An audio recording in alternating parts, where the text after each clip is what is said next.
어머니, 이제 곧 돌아가실 텐데 유언장 쓰셔야죠.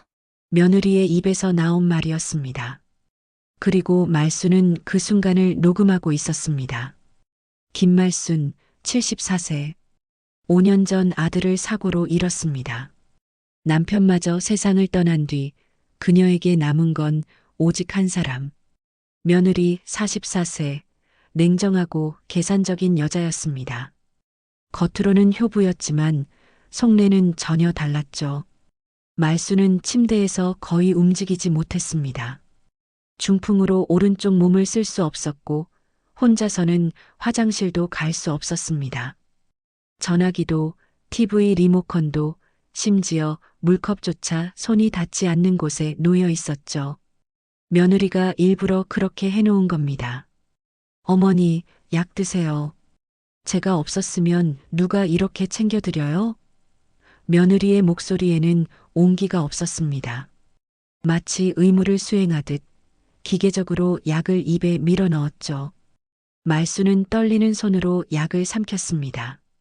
쓰디 쓴 약보다 더 쓴 건 며느리의 차가운 눈빛이었습니다. 창밖을 보니 봄이었습니다. 아들이 죽은 지 벌써 5년. 그 5년 동안 말수는 이 방 밖으로 나가본 적이 없었습니다. 며느리는 어머니가 넘어지면 큰일 난다며 외출을 절대 허락하지 않았죠. 사실은 다른 사람을 만나지 못하게 하려는 속셈이었습니다. 딸에게, 윤정이에게 연락하고 싶어요. 말순의 목소리는 떨렸습니다. 며느리는 냉소를 지었습니다. 윤정이요? 걔 미국에서 잘 살고 있어요. 어머니한테 전화 한 통 없더라고요. 어머니 신경도 안 쓰는 애예요. 거짓말이었습니다. 며느리는 딸 윤정의 번호를 진작에 차단했고 윤정이 보낸 편지도 모두 숨겨버렸습니다. 말순을 완벽하게 고립시킨 거죠. 왜일까요? 이유는 간단했습니다. 재산, 이 집 한 채와 예금 3억, 아들이 남긴 보험금까지 합치면 총 5억이 넘는 돈이었습니다. 며느리는 이 모든 걸 혼자 가지려 했습니다. 밤이 되면 말수는 혼자 울었습니다. 소리내어 울 수도 없었습니다. 며느리가 시끄럽다며 화를 냈거든요. 그저 눈물만 흘릴 뿐이었습니다. 이 집에서 그녀는 이미 죽은 사람 취급을 받고 있었습니다. 아무도 찾아오지 않았고 아무도 그녀의 목소리를 들어주지 않았습니다. 며느리는 밖에서 친구들을 만나면 이렇게 말했습니다. 우리 시어머니 모시느라 내가 얼마나 고생하는지 몰라요. 친정도 못 가고 여행도 못 가요. 하지만 집에 돌아오면 말순을 쳐다보지도 않았습니다. 식사도 대충 차려주고 씻기는 것도 일주일에 한 번뿐이었습니다. 말순의 몸에서는 항상 냄새가 났습니다. 누워만 있으니 욕창도 생겼죠. 하지만 며느리는 신경 쓰지 않았습니다. 어차피 오래 못 사실 텐데 뭐. 며느리가 친구와 통화하며 한 말이었습니다. 말수는 그 말을 모두 들었습니다. 그리고 그날부터 결심했습니다. 이대로 당할 순 없어. 내가 죽기 전에 반드시. 며느리는 몰랐습니다. 말순이 아들의 낡은 녹음기를 베개 밑에 숨겨두고 있다는 걸. 며느리가 하는 모든 말을 녹음하고 있다는 걸. 내가 없었으면 이 집 다 굶어 죽었어. 시어머니 돈으로 내가 얼마나 고생을 사는데. 빨리 돌아가셨으면 좋겠어. 진짜. 모든 게 녹음되고 있었습니다. 말수는 떨리는 손으로 녹음 버튼을 눌렀습니다. 증거를 모으고 있었던 겁니다. 어머니 생일 선물이요? 제 명품백 사는데 썼죠. 어차피 어머니는 나갈 일도 없잖아요. 며느리가 웃으며 친구에게 말했습니다. 말수는 그 말을 다 들었습니다. 며느리가 점점 대담해졌습니다. 아들이 죽고 2년쯤 지났을 때부터였죠. 처음엔 조심스럽게 굴었습니다. 혹시 말순이 다른 사람들에게 말할까봐. 하지만 1년, 2년이 지나자 확신했습니다. 이 늙은이는 아무것도 할 수 없다고. 누구도 찾아오지 않는다고.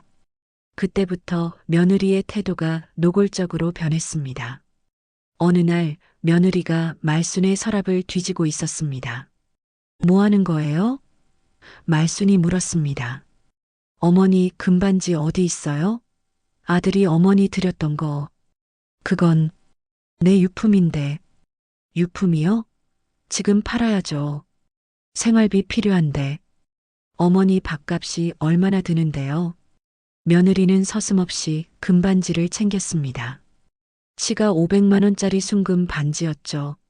며느리는 그걸 팔고 명품 가방을 샀습니다. 친구들에게 자랑했죠. 남편이 사줬어. 죽기 전에 날 얼마나 사랑했는지 몰라. 거짓말이었습니다. 그 돈은 시어머니의 것이었으니까. 말수는 아무 말도 하지 못했습니다. 항의하면 며느리는 이렇게 말했습니다. 어머니, 제가 안 계시면 요양원 가셔야 돼요. 거기 가면 얼마나 험하게 구는지 아세요? 여기가 천국이에요. 협박이었습니다. 말수는 공포에 떨었죠. 며느리의 학대는 점점 심해졌습니다. 식사를 거르는 날이 많아졌습니다. 어머니, 오늘 점심은 생략할게요. 다이어트 하셔야죠. 너무 살찌셨어요.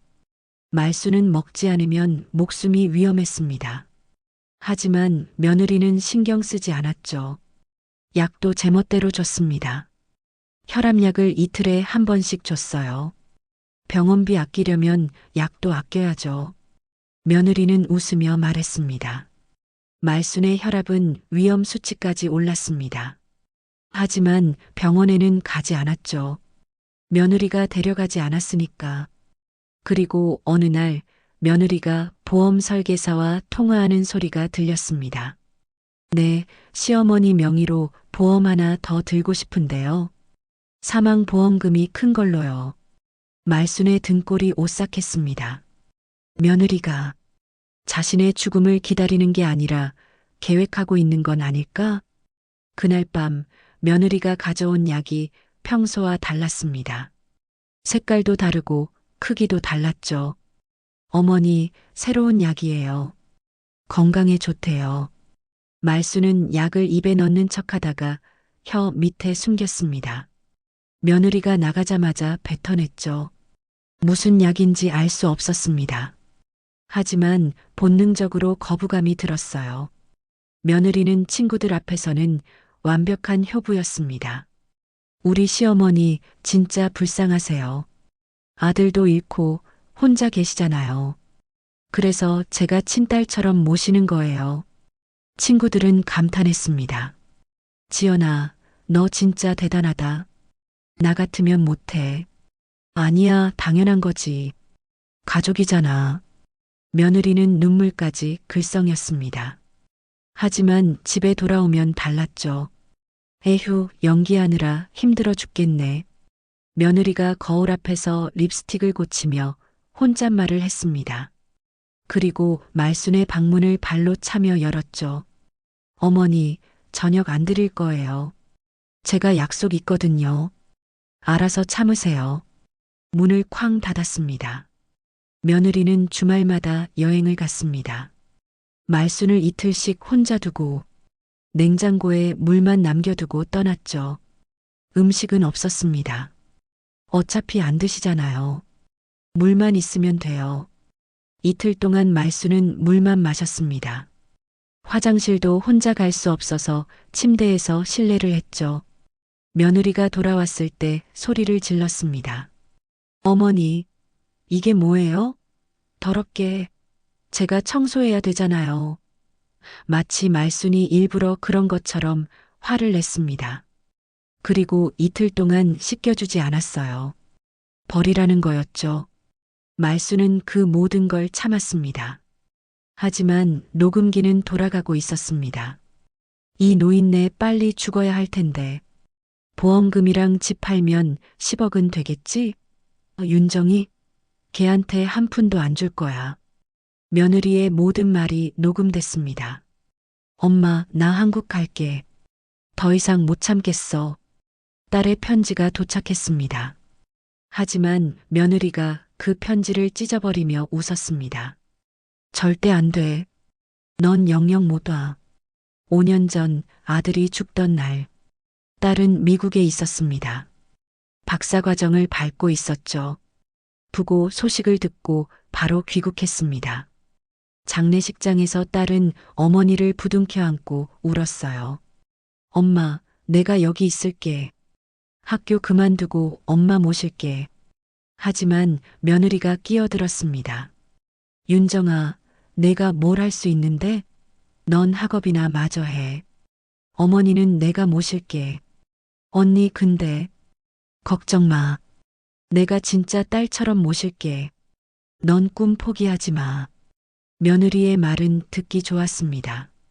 딸은 고민 끝에 미국으로 돌아갔죠. 그게 함정인 줄도 모르고 딸은 매주 전화했습니다. 하지만 며느리가 전화를 받았어요. 어머니는 주무시고 계셔. 내가 잘 모시고 있으니까 걱정 마. 그래도 엄마 목소리 좀 들어야 하는데. 윤정아, 어머니 힘들어 하셔. 내 목소리 들으면 오빠 생각나서 우시거든. 좀 배려해줘. 딸은 할 수 없이 전화를 끊었습니다. 며느리는 말순에게 전화기조차 주지 않았죠. 한 달이 지나고 딸이 다시 전화했습니다. 이번엔 며느리가 대놓고 거짓말을 했어요. 어머니가 윤정이 전화 받기 싫다고 하셔. 미국 간 딸은 이제 남이래. 뭐, 엄마가 그럴 리 없어. 그럼 내가 거짓말한다는 거야? 윤정아, 내가 오빠 장례식 때 유산 얘기부터 꺼낸 거 어머니가 다 기억하고 계셔. 언니, 나 그런 말 한 적 없어. 어머니가 그러시는데 내가 어떻게? 며느리는 전화를 끊어버렸습니다. 딸은 편지를 보냈습니다. 한 달에 2~3통씩. 엄마, 나야. 건강하시지? 보고 싶어. 하지만 편지는 말순에게 전달되지 않았습니다. 며느리가 우체통을 먼저 확인했거든요. 딸의 편지가 오면 찢어버렸죠.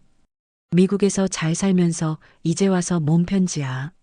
며느리는 편지를 조각조각 찢었습니다. 그리고 쓰레기통에 버렸어요. 그중 한 통의 편지에는 이렇게 적혀 있었습니다. 엄마, 이번 학기 끝나면 무조건 한국 갈게. 학교 휴학하고 엄마 모실게. 기다려줘. 하지만 말수는 그 편지를 볼 수 없었습니다. 며느리는 딸의 카카오톡도 차단했습니다. 말순의 핸드폰을 가져와서 직접 차단 버튼을 눌렀죠. 그리고 딸에게 문자를 보냈습니다. 말순의 핸드폰으로. 윤정아, 엄마야. 이제 연락하지 마. 나 미국 간 딸은 없어. 내 오빠 죽었을 때 넌 어디 있었니? 딸은 그 문자를 보고 울었습니다. 하지만 그건 말순이 보낸 게 아니었어요. 며느리가 보낸 거였죠. 며느리는 말순의 핸드폰을 완전히 장악했습니다. 비밀번호도 바꿨어요. 이제 말순은 자기 핸드폰조차 쓸 수 없었습니다. 그리고 며느리는 한 가지 더 계획을 세웠습니다. 변호사를 만나는 것. 유언장을 법적으로 완벽하게 만들기 위해서였죠. 며느리는 집안의 모든 재산을 조사했습니다. 부동산 등기부등본을 떼고 은행 계좌를 정리했어요. 말순 몰래 인감도장까지 챙겼죠. 이 집 시세가 7억이네. 예금 3억, 보험금 2억. 합치면 12억? 며느리는 계산기를 두드리며 웃었습니다. 그리고 동네 법무사를 찾아갔어요. 유언장 작성 상담받고 싶은데요. 어떤 내용으로 하실 건가요? 제 시어머니가 저한테 전 재산을 물려주시려고요. 본인이 직접 오셔야 하는데 시어머니가 거동이 불편하세요. 제가 데리러 온 거예요. 며느리는 능숙하게 거짓말했습니다. 법무사는 의심스러웠지만 돈이 탐났습니다. 그럼 본인 확인 절차가 필요합니다. 시어머니 직접 서명하신 서류 가져오세요.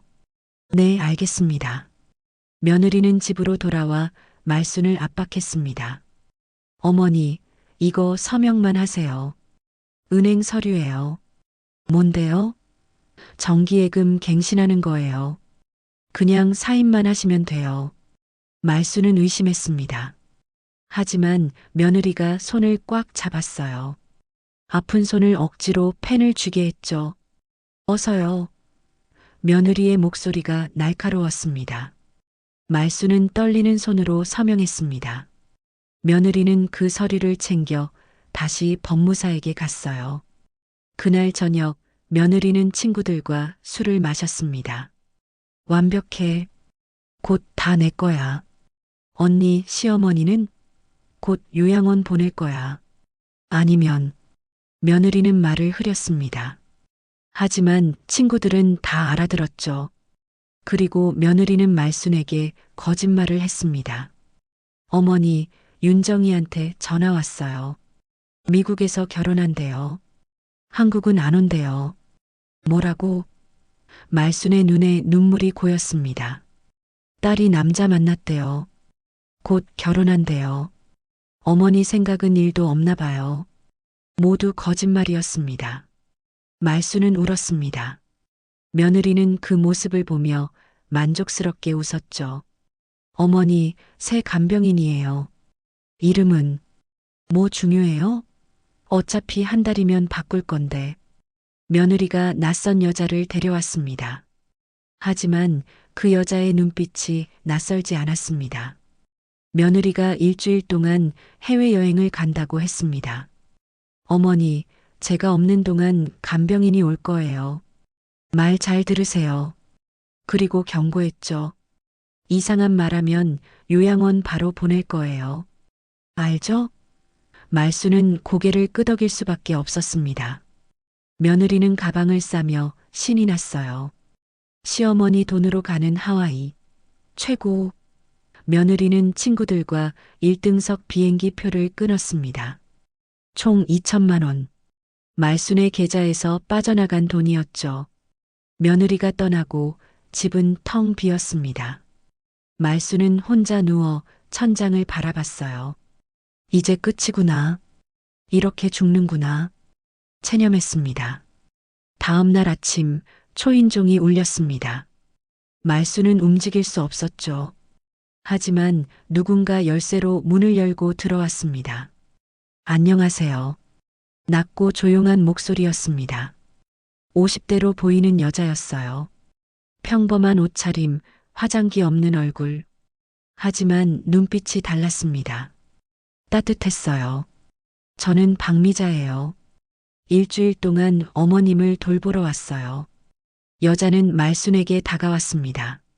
그리고 이불을 정리해줬죠. 며느리는 한 번도 해주지 않던 일이었습니다. 식사하셨어요? 말순은 고개를 저었습니다. 며느리가 며칠째 제대로 된 식사를 주지 않았거든요. 제가 죽 끓여드릴게요. 미자는 부엌으로 갔습니다. 냉장고를 열자 텅 비어 있었습니다. 우유 한 팩, 김치 몇 조각. 그게 전부였어요. 미자의 눈빛이 변했습니다. 분노가 스쳤죠. 하지만 금방 감정을 숨겼습니다. 잠깐만 기다리세요. 제가 장 보고 올게요. 미자는 마트에 갔습니다. 자기 돈으로 장을 봤어요. 신선한 야채, 고기, 과일. 말순을 위한 음식들이었죠. 집으로 돌아와 정성껏 죽을 끓였습니다. 호박죽 말순이 좋아하던 음식. 어떻게 알았지? 말순이 놀라며 물었습니다. 제가 어머님께 잘 맞을 것 같아서요. 미자는 조심스럽게 말순을 일으켜 앉혔습니다. 그리고 한 숟가락씩 떠먹였어요. 며느리는 한 번도 이렇게 하지 않았습니다. 말순의 눈에서 눈물이 흘렀습니다. 왜 우세요? 고마워서요. 이렇게 대접받은 게 얼마만인지. 미자는 말없이 눈물을 닦아줬습니다. 그리고 말순을 씻겨줬어요. 며느리는 일주일에 한 번도 안 씻겼는데 미자는 매일 따뜻한 물수건으로 온몸을 닦아줬습니다. 욕창 부위에 연고도 발라줬어요. 아파요? 괜찮아요. 곧 나을 거예요. 미자의 손길은 부드러웠습니다. 마치 친딸이 돌보는 것처럼. 며칠이 지나자 말수는 미자를 믿기 시작했습니다. 그리고 어느 날 밤 모든 걸 털어놨어요. 사실은요, 며느리가. 말수는 떨리는 목소리로 5년간의 학대를 이야기했습니다. 굶긴 것, 때린 것, 돈을 훔친 것, 딸과의 연락을 차단한 것, 모든 것을. 미자는 조용히 들었습니다. 표정 하나 변하지 않았어요. 하지만 손은 떨리고 있었습니다. 주먹을 꽉 쥐고 있었죠. 그리고 이걸 들어보세요. 말순이 베개 밑에서 녹음기를 꺼냈습니다. 며느리의 목소리가 흘러나왔어요. 빨리 죽어야 할 텐데. 집 팔아서 나 혼자 쓸 거야. 시어머니 보험금으로 건물 살 거야. 미자의 눈에서 눈물이 흘렀습니다. 하지만 소리내어 울지 않았어요. 그저 말순의 손을 꽉 잡았습니다. 제가 도와드릴게요. 어떻게요? 방법이 있어요. 저를 믿으세요. 미자는 녹음기를 받았습니다. 그리고 자기 가방에 조심스럽게 넣었어요. 다음 날 미자는 집안을 조사하기 시작했습니다. 며느리가 숨겨둔 서류들을 찾았어요. 위조된 진단서, 성년 후견인 서류, 재산 이동 내역, 모든 증거를. 미자는 사진을 찍었습니다. 핸드폰으로 하나하나 기록했죠. 그리고 며느리의 방에서 통장을 발견했어요. 말순 명의의 통장. 잔액이 거의 없었습니다. 3억이 있어야 할 계좌에 50만 원만 남아 있었죠. 이 나쁜. 미자의 입에서 저주가 나올 뻔했습니다. 하지만 참았어요. 침착해야 했으니까. 미자는 은행 거래 내역을 사진으로 찍었습니다. 며느리가 빼간 모든 돈의 기록이었죠. 일주일이 지나고 며느리가 돌아왔습니다. 하와이에서 실컷 놀고 온 얼굴이었어요. 다녀왔습니다. 미자가 인사했습니다. 어머니는요? 잘 계세요. 뭐 특별한 일 없었어요? 없었습니다. 며느리는 미자를 훑어봤습니다. 당신 말 없네요. 마음에 들어. 계속 오세요. 네. 미자는 고개를 숙였습니다. 며느리는 가방을 던지고 소파에 누웠어요. 에휴, 피곤해. 간병인, 어머니 방 청소 좀 해요. 지금 가겠습니다. 미자가 말순의 방으로 들어갔습니다. 말순은 불안한 눈으로 미자를 봤어요. 미자는 입모양으로 말했습니다. 걱정 마세요. 그리고 작은 쪽지를 건넸죠. 거기에는 이렇게 적혀 있었습니다.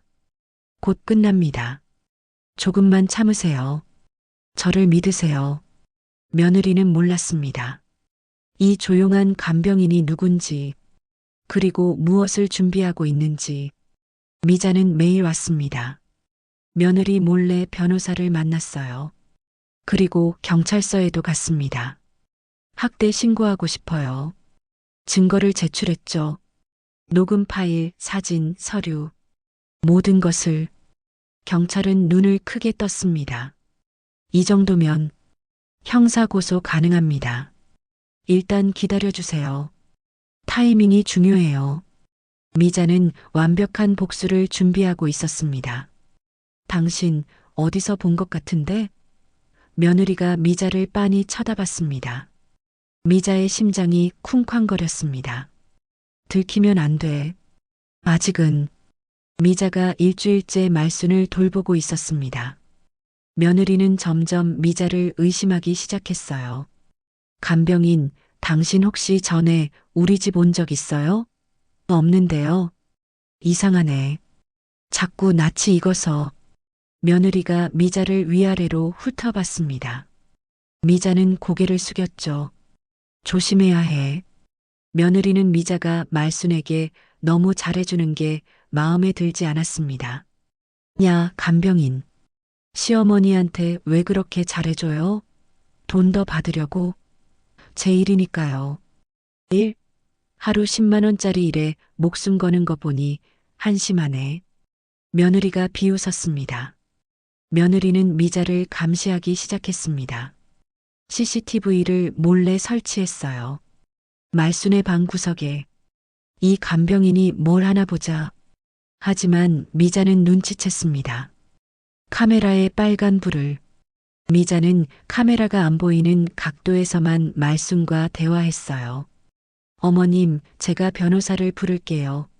새로운 유언장을 쓰셔야 해요. 하지만 며느리가 걱정 마세요. 며느리가 없을 때 올 거예요. 미자는 계획을 세웠습니다. 며느리가 미용실 가는 목요일 오후. 그때 변호사를 부르기로 했죠. 목요일이 왔습니다. 며느리가 나가려는데 미자가 말했어요. 오늘 어머님 컨디션이 안 좋으세요. 병원 가봐야 할 것 같은데요. 병원? 돈 들어가는데 무슨 병원이에요. 그냥 약이나 먹이세요. 하지만 시끄러워. 내 말 안 들을 거예요? 당신 자르고 다른 간병인 구할까? 며느리가 소리쳤습니다. 미자는 주먹을 꽉 쥐었어요. 하지만 참았습니다. 죄송합니다. 며느리가 나갔습니다. 3시간 뒤에 돌아올 예정이었죠. 미자는 즉시 움직였습니다. 변호사에게 전화했어요. 지금 오세요. 시간이 없어요. 변호사가 도착했습니다. 중년의 남자 변호사였어요. 안녕하십니까? 김말순 어르신. 말순은 떨리는 목소리로 대답했습니다.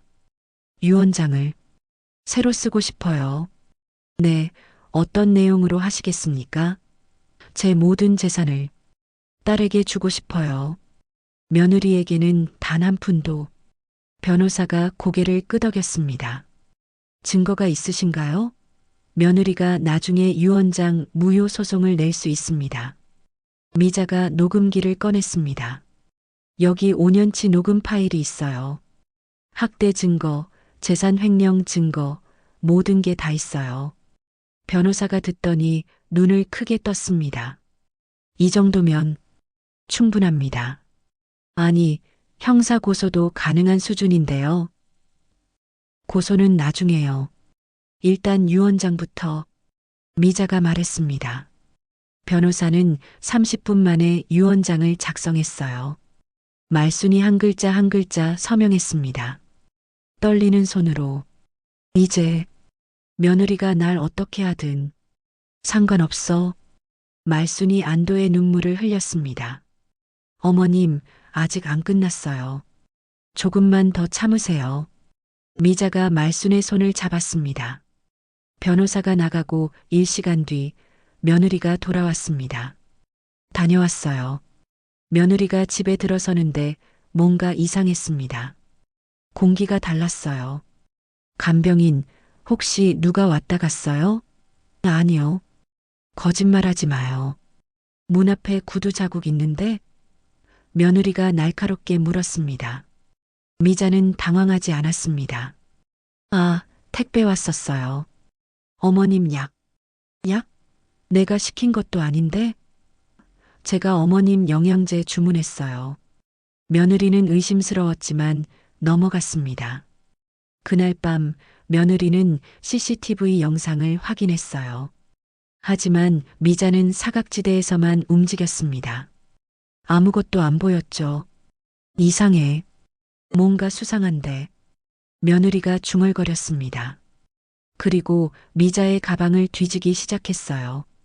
미자가 화장실 간 사이 가방 안에서 명함을 발견했습니다. 법무법인 명함. 이게 뭐야? 며느리의 얼굴이 굳었습니다.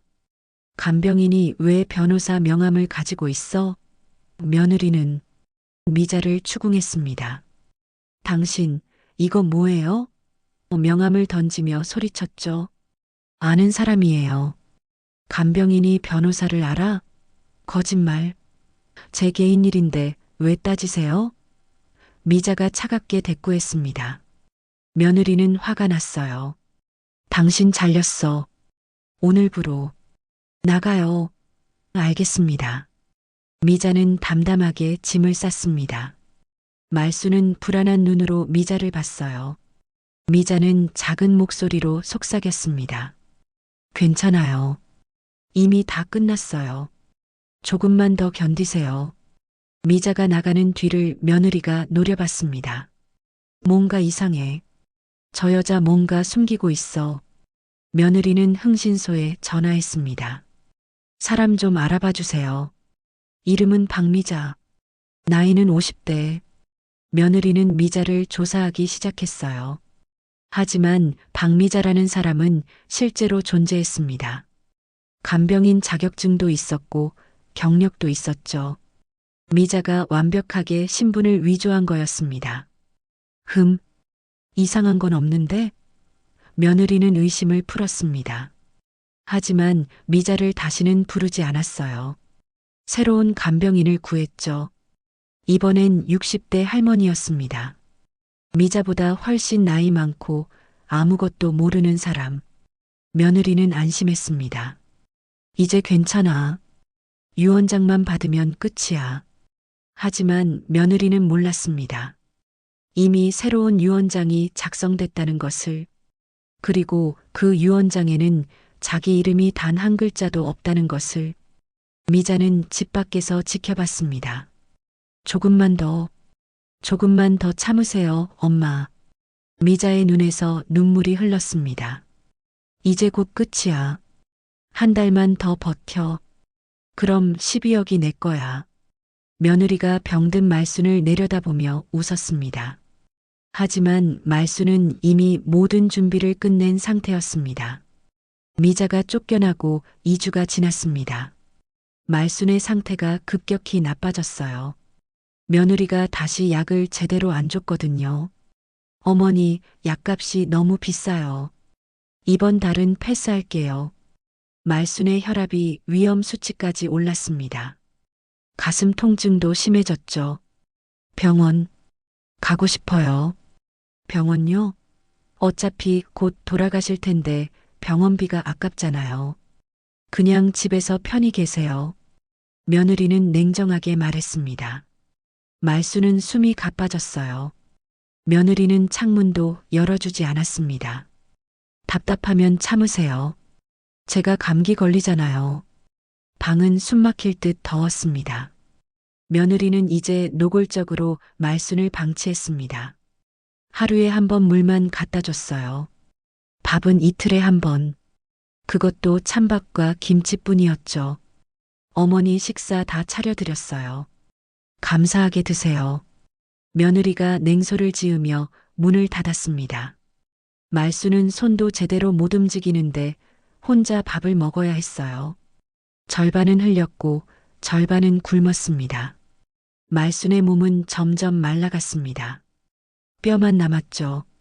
며느리는 오히려 좋아했어요. 어머니 많이 마르셨네요. 다이어트 성공이에요. 웃으며 거울 보듯 말순을 봤습니다. 말순의 눈에는 생기가 사라졌습니다. 어느 날 밤 말순이 숨을 헐떡였습니다. 심장이 이상했어요. 가슴을 쥐어짜는 듯한 통증. 주세요. 작은 목소리로 불렀지만 며느리는 헤드폰을 끼고 드라마를 보고 있었습니다. 말수는 필사적으로 벽을 두드렸어요. 쿵쿵쿵. 며느리가 짜증을 내며 방문을 열었습니다. 왜요? 자고 싶은데. 숨이 안 쉬어져요. 에휴, 또 시작이네. 과호흡이에요. 그냥 자요. 며느리가 문을 쾅 닫았습니다. 말수는 혼자 고통을 견뎌야 했죠. 새벽 4시, 말수는 가까스로 잠들었습니다. 다음 날 아침, 며느리가 방문을 열었습니다. 어머니, 아침. 말순이 움직이지 않았습니다. 며느리가 다가갔어요. 말순의 손을 잡았죠. 차가웠습니다. 어머니, 대답이 없었습니다. 며느리는 말순의 코에 손을 갖다 댔어요. 숨을 안 쉬었습니다. 죽었어? 며느리의 눈이 커졌습니다. 그리고 5초 뒤 입꼬리가 올라갔습니다. 드디어. 며느리가 소리를 질렀어요. 드디어 죽었어. 12억이 내 거야. 며느리는 말순의 시신 앞에서 춤을 췄습니다. 팔을 흔들고 돌고 뛰었죠. 12억, 12억, 12억.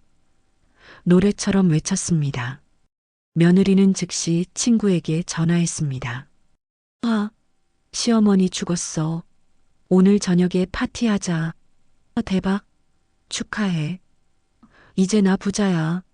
건물주 된다.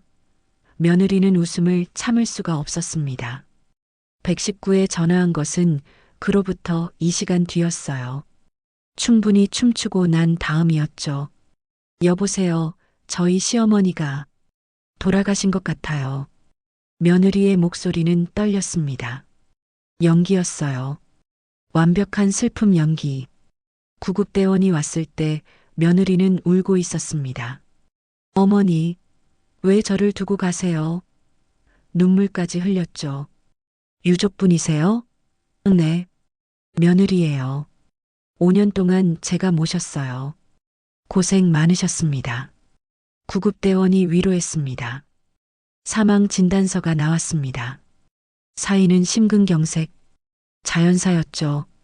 며느리는 속으로 쾌재를 불렀습니다. 완벽해. 병원도 안 보내고 약도 안 먹였는데 자연사라니. 며느리는 장례식장을 예약했습니다. 가장 비싼 곳으로. 어머니를 최고급으로 모셔드려야죠. 하지만 속내는 달랐습니다. 어차피 상속받을 돈에서 나가니까 사람들한테 효부로 보이는 게 중요해. 장례식장에는 조문객이 많이 왔습니다. 며느리는 상주석에 앉아 울었어요. 사람들이 올 때마다 고생 많으셨어요. 5년이나 모시셨다면서요? 대단하세요. 요즘 같은 며느리 없어요. 며느리는 겸손하게 고개를 숙였습니다. 당연한 일 했을 뿐이에요. 하지만 화장실에 가면 달랐습니다. 거울을 보며 웃었거든요. 연기 완벽해. 나 배우 해야 하나? 그리고 핸드폰으로 부동산 앱을 켰습니다. 강남에 건물 하나 살까? 아니면 제주도 펜션? 계산기를 두드렸죠. 장례 3일 내내 며느리는 들떠 있었습니다. 밤에는 친구들과 술을 마셨어요. 언니, 이제 뭐 할 거야? 일단 회사 때려치고 세계 여행 갈 거야. 부럽다. 나도 시어머니 좀 물려줘. 다들 웃었습니다. 며느리는 샴페인을 마시며 말했죠. 12억이면 평생 놀고 먹어도 되겠지? 당연하지. 며느리의 눈은 욕심으로 가득했습니다. 장례를 치르는 동안 딸은 오지 않았습니다. 며느리가 연락을 안 했으니까요. 누군가 물었어요. 딸분은 안 오시나요? 미국에 있어요. 코로나 때문에 못 온대요. 거짓말이었습니다. 며느리는 딸에게 연락조차 하지 않았어요. 왜 연락해? 유산 나눠줄 것도 아닌데. 며느리는 혼자 모든 걸 독차지할 생각이었습니다. 화장을 마치고 유골함을 받았습니다. 며느리는 유골함을 대충 들었어요. 이제 이것도 처리해야지. 납골당도 가장 싼 곳으로 정했습니다. 어차피 찾아올 사람도 없는데 뭐. 며느리는 모든 걸 돈으로 계산했습니다. 장례가 끝나고 일주일 뒤 변호사 사무실에서 연락이 왔습니다. 유언장 공개 일정 잡으려고 합니다. 며느리의 심장이 뛰었습니다. 드디어. 언제요? 당장 내일도 돼요. 다음 주 월요일 오전 10시입니다. 네, 꼭 갈게요. 며느리는 전화를 끊자마자 소리를 질렀습니다. 됐다. 이제 진짜 내 거야. 며느리는 그날부터 명품 쇼핑을 시작했어요. 미리 좀 쓰는 거지 뭐. 어차피 내 돈인데. 2천만 원짜리 가방, 1천만 원짜리 시계. 카드를 긁어댔습니다. 곧 갚으면 돼. 며느리는 거울 앞에서 명품을 걸치고 포즈를 취했어요. 나 완전 부자 같지? 월요일이 왔습니다. 며느리는 새로 산 명품 옷을 입었어요. 머리도 하고 메이크업도 진하게 했죠. 오늘부터 난 12억짜리 여자야. 변호사 사무실로 가는 길 며느리는 웃음이 나왔습니다. 5년 참은 보람이 있네. 시어머니 고맙습니다. 사무실에 도착했습니다. 문을 열고 들어가는데 낯선 사람들이 앉아 있었습니다. 며느리는 당황했어요. 저 사람들은 누구지? 그중 한 명이 며느리를 빤히 쳐다봤습니다. 50대로 보이는 여자. 며느리는 그 여자가 낯설게 느껴졌죠. 하지만 신경 쓰지 않았습니다. 상관없어. 오늘 주인공은 나니까. 며느리는 자신만만하게 자리에 앉았습니다. 유산 12억 중 며느리 송지연에게 상속되는 금액은 0원입니다. 변호사의 말에 며느리가 비명을 질렀습니다. 뭐라고? 이게 무슨 개소리야? 변호사가 서류를 펼쳤습니다. 며느리는 자신만만하게 앉아 있었어요. 이제 내 차례야. 12억 주인공 등장. 변호사가 입을 열었습니다. 고 김말순 씨의 유언장을 낭독하겠습니다. 며느리는 다리를 꼬고 미소를 지었습니다. 먼저 재산 목록입니다. 강남구 대치동 아파트 시세 7억, 예금 3억, 보험금 2억, 총 12억 원입니다. 며느리의 눈이 반짝였습니다. 12억? 내 돈. 이제 상속 내역입니다. 변호사가 며느리를 쳐다봤습니다. 며느리는 가슴이 두근거렸어요. 드디어 며느리 송지연에게 상속되는 금액은. 변호사가 잠시 멈췄습니다. 며느리는 숨을 참았죠. 0원입니다. 침묵. 며느리는 귀를 의심했습니다. 네, 지금 뭐라고? 0원입니다. 단 한 푼도 없습니다. 며느리의 얼굴이 새하얗게 변했습니다. 잠깐만요. 이게 무슨 소리예요? 제가 5년 동안 모셨는데. 며느리가 벌떡 일어나 소리를 질렀습니다.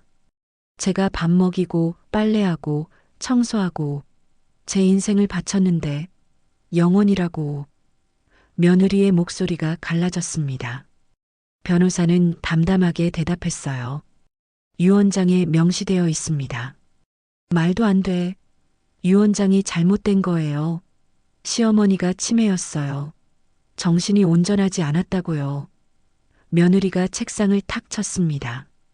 증거가 있습니다. 변호사가 파일을 열었습니다. 고인께서는 정신이 온전했으며 5년 동안 모든 것을 기록하셨습니다. 기록? 무슨 기록? 지금부터 보여드리겠습니다. 변호사가 노트북을 켰습니다. 벽면에 스크린이 내려왔어요. 프로젝터가 켜졌습니다. 며느리는 불안한 눈으로 스크린을 봤죠. 화면이 밝아졌습니다. 그리고 말순의 얼굴이 나타났습니다. 며느리 송지연. 이 영상을 보고 있다면 나는 이미 죽었겠지. 말순의 목소리가 떨렸습니다. 며느리는 의자에 주저앉았어요. 너는 5년 동안 나를 사람 취급하지 않았어. 굶겼고 때렸고 욕했어. 화면이 바뀌었습니다. 며느리가 말순을 때리는 영상이었어요. 이게 밥이야. 먹어, 빨리. 며느리가 찬밥을 말순의 입에 억지로 밀어넣는 장면. 며느리는 숨이 막혔습니다. 이건 언제 찍은 거야? 계속 보시죠. 변호사가 차갑게 말했습니다. 다음 영상이 재생됐습니다. 며느리가 말순의 통장에서 돈을 빼는 장면. 500만 원이면 명품 가방 하나 사겠네. 며느리가 웃으며 돈을 세는 모습. 저건 아니에요. 생활비로 쓴 거예요. 며느리가 변명했습니다. 생활비요? 변호사가 다른 영상을 틀었습니다. 며느리가 백화점에서 쇼핑하는 CCTV 영상이었어요. 2천만 원짜리 가방을 사는 장면. 날짜는 3개월 전. 이것도 생활비인가요? 며느리는 말문이 막혔습니다. 변호사는 계속 영상을 틀었어요. 며느리가 친구들과 술 마시며 하는 말. 시어머니 빨리 죽었으면 좋겠어. 그럼 12억 내 거야. 며느리의 얼굴이 흑빛이 됐습니다. 이건 누가 찍은 거예요? 이건 불법 촬영이에요. 고인께서 직접 촬영하셨습니다. 자기 방에 카메라를 설치하셨죠. 며느리의 학대를 기록하기 위해서요. 며느리는 손이 떨렸습니다. 시어머니가 나를 촬영했다고?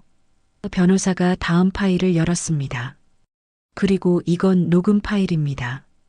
스피커에서 며느리의 목소리가 흘러나왔어요. 내가 없었으면 이 집 다 굶어 죽었어. 시어머니 돈으로 내가 얼마나 고생을 사는데. 어차피 오래 못 살 텐데 뭐. 빨리 돌아가셨으면 좋겠어. 진짜. 며느리는 귀를 막았습니다. 그만 틀어요. 하지만 변호사는 멈추지 않았습니다. 더 있습니다. 화면에 또 다른 영상이 떴어요. 며느리가 말순에게 약을 안 주는 장면. 어머니, 약값 아끼려면 약도 아껴야죠. 며느리가 웃으며 약을 서랍에 숨기는 모습. 그리고 이건 변호사가 서류를 꺼냈습니다. 위조 진단서입니다. 당신이 돈 주고 의사에게서 받아낸 가짜 치매 진단서. 며느리는 완전히 무너졌습니다. 어떻게 알았어요? 고인께서 모든 걸 알고 계셨습니다. 그리고 기록하셨죠. 변호사가 마지막 영상을 틀었습니다. 화면 속 말순이 카메라를 똑바로 보며 말했습니다. 며느리 송지연, 너는 내 아들이 죽고 나서 나를 지옥으로 만들었어. 5년 동안 나는 내 노예였어. 밥도 제대로 못 먹고 씻지도 못하고 사람 대접도 못 받았어. 너는 겉으로만 효부였지. 속으로는 악마였어. 말순의 눈에 눈물이 고였습니다. 하지만 난 모든 걸 봤어. 내가 내 돈을 훔치는 것도, 내 딸과의 연락을 끊는 것도, 나를 때리는 것도 다 봤어. 며느리는 의자에 주저앉아 울기 시작했습니다. 그래서 나는 결정했어. 너에게는 단 한 푼도 주지 않겠다고. 말순이 화면 속에서 미소를 지었습니다. 내 재산은 나를 진짜로 사랑해준 사람에게 줄 거야. 5년 동안 나를 학대한 너가 아니라 내 마지막 순간을 따뜻하게 해준 그 사람에게. 며느리가 고개를 들었습니다. 그 사람이 누군데요? 소리쳤죠? 변호사가 대답했습니다. 간병인 박미자 씨입니다. 며느리의 눈이 커졌습니다. 뭐? 저 간병인. 일주일밖에 안 있었는데. 그리고 변호사가 폭탄을 터뜨렸습니다. 박미자 씨의 본명은 김윤정입니다.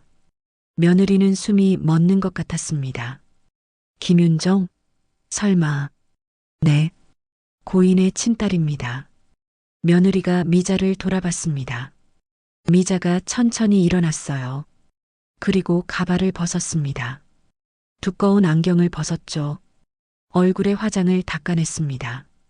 그 얼굴은 5년 전 장례식장에서 봤던 바로 그 얼굴이었습니다. 며느리는 비명을 질렀습니다. 윤정, 너였어. 딸은 차갑게 웃었습니다. 오랜만이네요, 언니. 며느리는 뒤로 넘어질 뻔했어요. 미국에 있다며. 너, 어떻게? 미국에 없었어요. 한국에 있었죠. 엄마 곁에.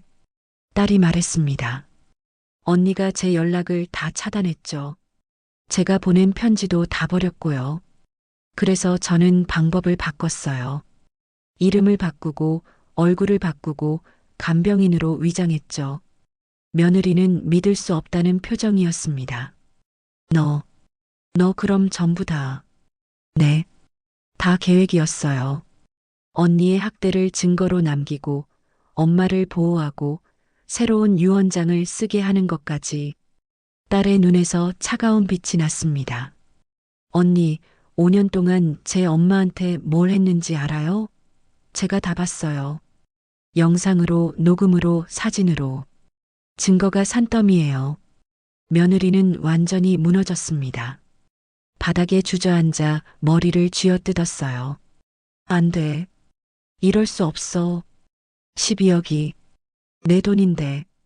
변호사가 차갑게 말했습니다. 당신은 이제 아무것도 없습니다. 집도 돈도 아무것도. 그럼 12억은 다 저 여자한테 간다는 거예요. 며느리가 딸을 가리키며 소리쳤습니다. 그렇습니다. 고인의 유언에 따라 모든 재산은 김윤정 씨에게 상속됩니다. 며느리는 바닥을 쳤습니다. 안 돼. 소송할 거야. 유언장 무효 소송? 해보시죠. 딸이 비웃었습니다. 증거는 차고 넘쳐요. 5년치 학대 영상, 녹음, 위조 서류, 횡령 증거. 법정 가면 언니가 감옥 가는 거예요. 며느리는 울기 시작했습니다. 제발, 제발 조금만. 10억만. 아니 5억만. 딸은 고개를 저었습니다. 단 한 푼도 없어요. 이게 엄마의 유언이에요. 변호사가 또 다른 서류를 꺼냈습니다. 그리고 하나 더 있습니다. 고소장입니다. 학대, 횡령, 사기, 위조 문서 작성. 총 4가지 혐의로 형사 고소합니다. 며느리의 얼굴이 하얗게 질렸습니다. 형사 고소? 네. 경찰이 이미 수사 중입니다. 곧 소환장 받으실 겁니다. 며느리는 완전히 패닉에 빠졌습니다. 안 돼. 안 돼. 이럴 수 없어. 딸은 어머니의 영정 사진을 꺼냈습니다. 엄마 봤죠? 제가 복수했어요. 언니, 이제 나가주세요. 이 집은 제 엄마 집이었고, 이제 제 집이에요. 딸이 며느리에게 퇴거 명령서를 내밀었습니다. 며느리의 손에는 아무것도 남지 않았습니다. 변호사 사무실을 나온 며느리는 멍한 상태였습니다. 영원. 5년을 참았는데 단 한 푼도 없었어요. 집으로 돌아가는 택시 안에서 며느리는 울었습니다. 이럴 수가. 어떻게. 하지만 악몽은 이제 시작이었습니다. 집에 도착하자 경찰이 기다리고 있었어요. 송지연 씨 맞으십니까? 네. 학대, 횡령, 사기 혐의로 조사받으셔야 합니다. 동행하시죠. 며느리는 경찰서로 끌려갔습니다. 조사실에서 형사가 증거를 보여줬어요. 영상, 녹음, 서류. 모든 게 완벽했죠. 이거 정말 제가 한 건 맞지만 며느리는 변명할 말이 없었습니다. 5년 동안 총 2억 8천만 원을 횡령했네요. 그리고 노인 학대, 위조 문서 작성까지. 형사가 차갑게 말했습니다. 그런데요. 제가 돌봐준 것도 있잖아요. 돌봐준 게 아니라 학대한 거죠. 영상 다 봤습니다. 며느리는 구속됐습니다. 법원에서 영장이 발부됐어요. 며느리는 수갑을 차고 유치장에 갇혔습니다. 차가운 바닥, 좁은 공간. 며느리는 그제야 깨달았어요. 내가 뭘 한 거지. 하지만 후회해도 늦었습니다. 한 달 뒤 재판이 열렸습니다. 법정에는 사람들이 가득했어요. 언론도 왔습니다. 5년간 시어머니 학대한 며느리, 유산 영원 뉴스 헤드라인이 됐죠. 며느리는 피고인석에 앉았습니다. 초라한 모습이었어요. 명품도 화장도 없었죠. 검사가 증거를 제출했습니다. 영상이 법정에서 재생됐어요. 방청객들이 경악했습니다. 저런 악마가 어떻게 저럴 수가. 며느리는 고개를 숙였습니다. 딸이 증인으로 나왔습니다. 제 어머니는 5년 동안 지옥 같은 삶을 사셨습니다. 피고인 송지연은 어머니를 사람이 아닌 물건처럼 대했습니다. 딸의 목소리가 떨렸습니다. 어머니는 매일 우셨어요. 저한테 연락하고 싶어 하셨지만 피고인이 막았습니다. 어머니는 외롭게, 고통스럽게 돌아가셨습니다. 방청객들이 눈물을 흘렸어요. 판사가 판결을 내렸습니다. 피고인 송지연에게 징역 5년을 선고한다. 횡령한 2억 8천만 원은 전액 배상하라. 며느리는 그 자리에서 무너졌습니다. 안 돼. 안 돼. 하지만 판결은 확정됐습니다. 며느리는 교도소로 갔어요. 5년. 12억을 꿈꾸던 여자는 이제 아무것도 없었습니다. 딸은 어머니의 집으로 돌아갔습니다. 며느리가 살던 그 집, 이제 자기 집이 됐죠. 하지만 기쁘지 않았습니다. 어머니가 없었으니까. 딸은 어머니의 방으로 들어갔어요. 침대, 창문, 모든 게 그대로였습니다. 딸은 침대에 앉았습니다. 어머니가 누워있던 자리. 엄마, 미안해요. 제가 진작 왔어야 했는데. 눈물이 흘렀습니다. 딸은 베개 밑을 뒤졌어요. 그리고 편지 한 통을 발견했습니다. 어머니의 필적이었죠. 윤정아, 미안하다. 엄마가 너한테 집 보러 가지 말라고 했어야 했는데 내가 5년 동안 얼마나 걱정했을지 엄마가 다 알아. 하지만 엄마는 내가 행복하길 바랐어. 이 지옥 같은 집에 오지 않길 바랐어. 편지는 계속됐습니다. 엄마가 죽고 나면 이 집은 내 거야. 돈도 내 거고. 하지만 엄마가 진짜 너한테 물려주고 싶은 건 돈이 아니야. 사람을 사람답게 대하는 마음이야. 며느리처럼 살지 마. 돈 때문에 악마가 되지 마. 엄마는 내가 착한 사람으로 살았으면 좋겠어. 사랑한다, 우리 딸. 딸은 편지를 가슴에 안고 울었습니다. 엄마, 엄마. 한참을 울고 나서 딸은 일어났습니다. 그리고 어머니의 영정을 모셨어요. 거실 한가운데. 엄마, 여기서 편히 쉬세요. 이제 며느리 없어요. 이제 우리 집이에요. 딸은 어머니께 절을 올렸습니다. 며느리는 교도소에서 후회했습니다. 매일 울었어요. 내가 왜 그랬을까? 돈이 뭐라고. 하지만 이미 늦었습니다. 5년의 학대, 2억 8천의 횡령. 그 대가는 5년의 감옥이었죠. 며느리는 교도소 침대에 누워 천장을 봤습니다. 12억을 꿈꿨는데 이제 아무것도 없네. 명품 가방도 건물도 세계 여행도 모든 게 물거품이 됐습니다. 며느리는 깨달았어요. 자기가 진짜 잃은 건 돈이 아니라는 걸. 인간성이었습니다. 며느리의 친구들도 떠났습니다. 너 사기꾼이었어? 우리 이제 연락하지 말자. 며느리는 완전히 혼자가 됐습니다. 5년 뒤 며느리가 출소했습니다. 세상은 변해 있었어요. 며느리는 갈 곳이 없었습니다. 작은 고시원에 들어갔죠. 월세 30만 원. 며느리는 편의점 알바를 시작했어요. 시급 9,860원. 12억을 꿈꿨던 여자는 이제 하루 8만 원을 벌었습니다. 며느리는 매일 거울을 봤어요. 늙고 초라한 자기 얼굴. 내가 왜 그랬을까? 후회했지만 돌이킬 수 없었습니다. 반면 딸은 어머니의 유산으로 작은 요양원을 열었습니다. 학대받는 노인들을 위한 곳이었어요. 우리 엄마처럼 고통받는 분들이 없었으면 좋겠어요. 딸은 매일 요양원에서 노인들을 정성껏 돌봤습니다. 요양원 입구에는 말순의 사진이 걸려 있었습니다. 김말순 여사를 기리며 딸은 매일 아침 어머니 사진 앞에서 인사했어요. 엄마, 오늘도 좋은 하루 보내세요. 그리고 눈물을 닦으며 일을 시작했습니다. 세상은 공평했습니다. 5년 동안 학대한 며느리는 감옥에 갔고 어머니를 사랑한 딸은 12억을 받았죠. 하지만 딸은 그 돈을 혼자 쓰지 않았습니다. 다른 노인들을 위해 썼어요.